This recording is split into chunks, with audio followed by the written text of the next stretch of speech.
Why Princess Bride's final showdown was brilliant. I think you're bluffing. It's possible, pig. And by the way, spoilers. We know how these movies go, right? And the hero comes back from his darkest hour to defeat the bad guy in a fight. Happens in what feels like almost every fairy tale. Snow White, Enchanted, The Little Mermaid, Beauty and the Beast, Sleeping Beauty. Hercules, on the other hand, works, since there's action throughout the movie, and he's defined by his super strength. And the movie's all about him being a hero, about the choices he makes and not one big final fight. But that's an adventure for another day. My issue, though, comes from the fact that most of these movies, and Princess Bride in particular, don't really revolve around fighting. Inigo Montoya's subplot does revolve around fencing and trying to beat the guy who killed his dad, so that works well. Hello. My name is Inigo Montoya. You killed my father. Prepare to die. However, that's not what most of the movie and the main plot with Wesley's focus on. Sure, he beats Inigo Montoya in a sword fight, but he beats Fezzik with his brains. But in the meantime, rest well.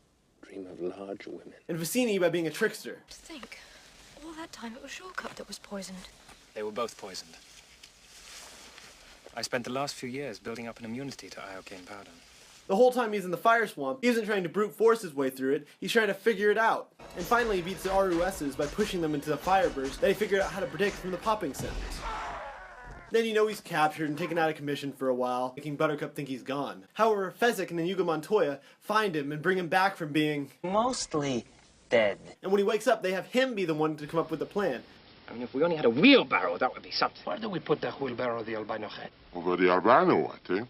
Why didn't you list that among our assets in the first place? Also, that's all he can contribute since he can barely crawl. So they trick their way into the castle by terrifying the guards and end up going their own ways once inside. Meanwhile, Princess Buttercup prepares to take her life because she thinks he's gone and that she is stuck with Humperdinck when...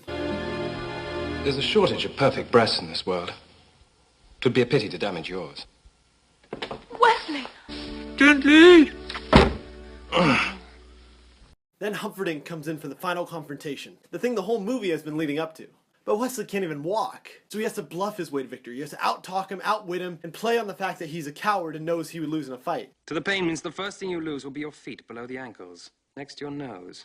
He has to bluff his way through it. That is what to the pain means. It means I leave you in anguish, wallowing in freakish misery forever. He convinces Humperdinck to let himself be tied in a chair so that Wesley won't torture him when he wins the sword fight. There's no huge epic battle. Rather, we get our hero outsmarting the cowardly villain, just as he outsmarted every obstacle in the movie prior. It makes the whole movie focused and character-driven. It's brilliant. Thanks for watching. Be sure to like and subscribe. Put my video on the 6 reasons why Ant-Man's powers are the most interesting. Not strongest, just most interesting. Below that, I put my review where I talk about why I love the Huntsman Winter's War.